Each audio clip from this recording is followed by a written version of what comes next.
in this era of politicking. And I keep on saying this, what we've been getting is from the day of swearing in of anybody into office till the end of the tenure is politics. He plays politics from where's the role one. of governance? That's the point. So he is cut off from governance. He is only playing politics to satisfy his party.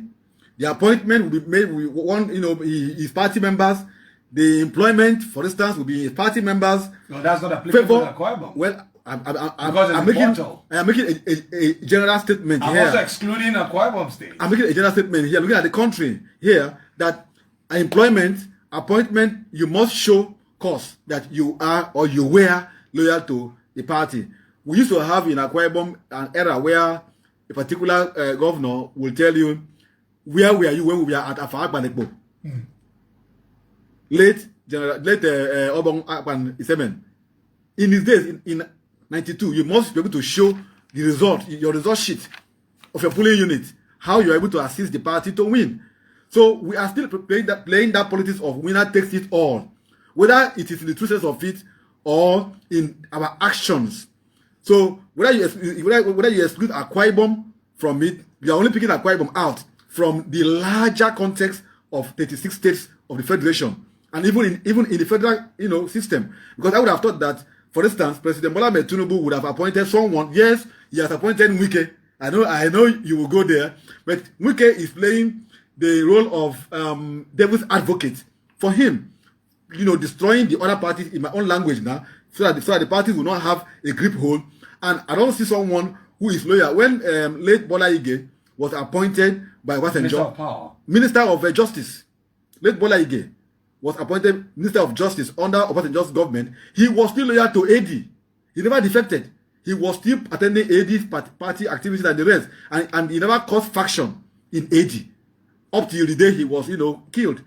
That's it. So if you are appointed to join a government and you are in party B, you shouldn't destroy party A or weaken the party A that you belong. So what we are simply saying is that, yes, from the day one of the swearing in of anybody in office till the last day of his 4-year tenure, he will be playing politics because he wants to return back to office. That is why we are saying that we should have 6-year single term.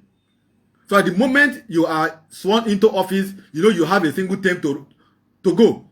But unfortunately, because we are still having this 2 term, someone will say, I use 1 year, I use 1 term to satisfy all my political loyalists, to foot all the bills, all the debt that I owed. I use 1 term to clear it. Then the next term will not be for the people. When will it be? And so you cannot see somebody playing politics, satisfying his cronies, contract, appointment. Everything will be given to those who are his loyalists. Because first, you must have value for his election, value for his aspiration, for you to be able to be in government. This is applicable in the country, generally speaking. And so you cannot see governance being stagnant.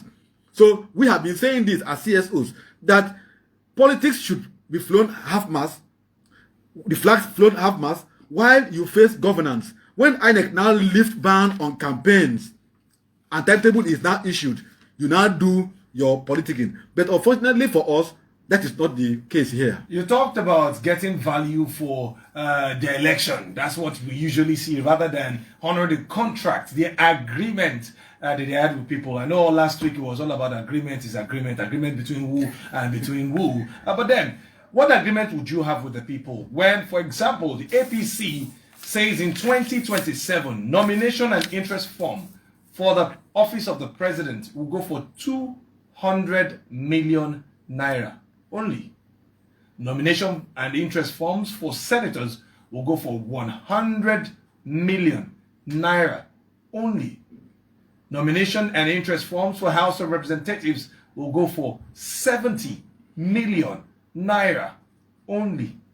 Nomination and interest forms for governorship will go for 1.50 million. That's 150 million naira only. And nomination form for the State House of Assembly will go for 20 million naira only. With this sort of investment in politicking, how much more do you think will be available to attend to the burning needs of the people.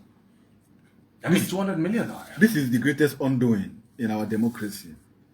I believe our founding fathers must have been shedding tears when they see things like when I saw They started buying nomination forms themselves. when I saw this, I shed tears that we have now monetized our democracy. When we fought for democracy, we wanted to have a system where the commoners, the poorest of the poor, everyone would be able to have a say, be able to play a role in democracy. When Moshood Abiola, MKO Abiola won, it was clear everybody on the street, in the market, everywhere, became part and parcel of his emergence. But what we are seeing here is for the bourgeoisies, is for the elite class, is for the billionaires to be involved. Now, how many youth will be able to have this kind of money? Say, for instance, you want to buy a form for House of Assembly, and you're not sure. If I have. And you're not sure of even getting when the in my ticket. state I've been told, Don't buy a forget- form at your own risk. Not for good. That's the point. So buy from at your own risk. So how many persons will risk that kind of 20 million naira, for instance, to buy form to go to House of Assembly? But if I want to serve my people, should I not be able to stake something? Where will you have this money? Except you must have stolen money somewhere. Are Except we you must saying we don't have young people who can afford 20 million naira? Bayo, We do. I want to say this, and I want to be placed on record that since the emergence of this APC government, I doubt if anybody has been empowered up to 200 million naira. I doubt if anyone in the country who is not a party member has been empowered up to 200 million naira, either by way of jobs or the enabling environment. This cut across up to the state level, up to local government level. I say I doubt. But we're and seeing I throw local this cup. government areas, local government councils, they're now getting humongous amounts of monies that we practically are not asking any questions how they're spending them, by the way. And local governments at Idato would have 10 million, 15 million naira, and now going back home to 400, 600 million naira. Those are empowerments that have been sent to us. What have we done with them? You see, that is a different conversation that will take us that will take us a whole day to discuss. This fund that you mentioned that have been sent as a result of fuel subsidy removal is the funds are sent to individuals who are manning the countries. We have 774 poverty centers. Called local government. That's what it is in this country. And I can tell you, go round to see across the country if you can justify the funds. Only few are just dolling at peanuts of project, which is not commensurate with what they are receiving. So this issue is a bigger issue that will take us a whole day to discuss. Because one, there is no accountability, there is no justification, or there is no Who's transparency. to hold them accountable? We are holding accountable. Are they even giving account? Those are now. Let me tell you who. Everybody at the village now. What the government has done is to inflict poverty and hunger on the people. So anyone who speaks will be speaking at his own risk. Where first of all you be cut off from any source of supply or funds. Belly infrastructure. That's the point. So if you want to look at that, you will see that anybody who dares to speak out is at his own risk, at his own peril, because the government will starve you of funds, of project, of development, and they will use that language. You don't there was the governor that was in the state and had a very bad road to an area, but the governor keep using that one as a campaign because those who did not support his ambition live in that community. And he keep on saying, so what are we saying? So leave the issue of local government funds, because that one is a different issue entirely. Now, what we are saying here is that the APC nomination forms, the figures here from 200 million to 100 million, 70 million, 15 million for governorship, and 20 million is outrageous, is criminal, and it meant to exclude the poorest of the poor and exclude the masses. It is now meant for only those who are in power to continue to hold sway and enslave the poor masses. Ask them to show what they have done as being in government. So when they have now put these figures, they want to exclude those who have genuine intention for service of the masses. How many students will have such money? For instance, how many of the youth, those who are trunking at campaigns to campaign for them, how many of them can actually afford 1 million naira, for a whole month or a whole year? They can't. So when you now put these figures, So that it is now meant for the elite class, and it's meant for them to continue to hold sway. And like you have just said, and which is correct, you buy the form at your own peril, at your own risk, because you're not sure of emerging. So you go and spend 20 million naira, assuming you want to go to assembly, you go and spend 20 million naira, you throw it into the, into the political air, system. and then they will tell you it's an empowerment to the party. So I want to ask this question just before we go to our listeners, because there are messages already here on WhatsApp. You can keep sending your questions and your contributions to 0906 030 8705. That's the WhatsApp number. The phone lines will go on in a few minutes. Right after I ask this question of Otwe Kong, Franklin Isong is my guest this morning, and we're talking politics and politicking in Nigeria at the moment. Is it at the expense of our economy? We're supposed to have a professor join us, a professor of economics, to give us the indices, but I've not been able to reach him, unfortunately. Well, the conversation continues. Now, if this is where we found ourselves, at what point in our democracy, in our political journey, did our servants that we voted for become our masters and slave drivers? Because that's where we are better off found ourselves now. We can't ask questions. We can't deal with our receptionists. We can't deal with our houseboys and housegirls who promised to serve, who swore under oath that they would serve. And now it looks like our commonwealth will be reinvested into them being in power in perpetuity. I watched you when you used the word "our servant." You were In using quotes. the word quote here. In quotes. I saw you trying to use the word guidedly and in quotes. In quotes. You were even scared to use the word the way No, it is. in quotes. Now they are our servant. I'm not quoting it. They are our servant. They ought to be. They are our servant. Okay, Are they they? ought to be. They Are are they? not. Which they are not.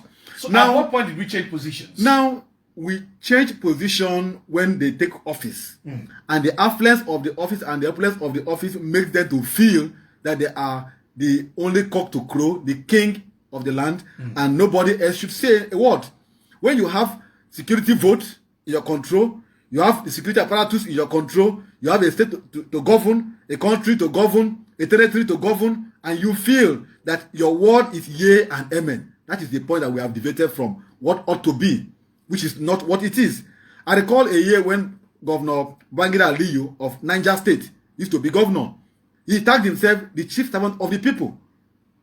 And then when you call him, he said, no, don't call me your excellency. Call me your chief servant, the chief laborer in the vineyard of service. But today, that taggo has changed. If you dare call a governor servant, he can even fire you with his guns.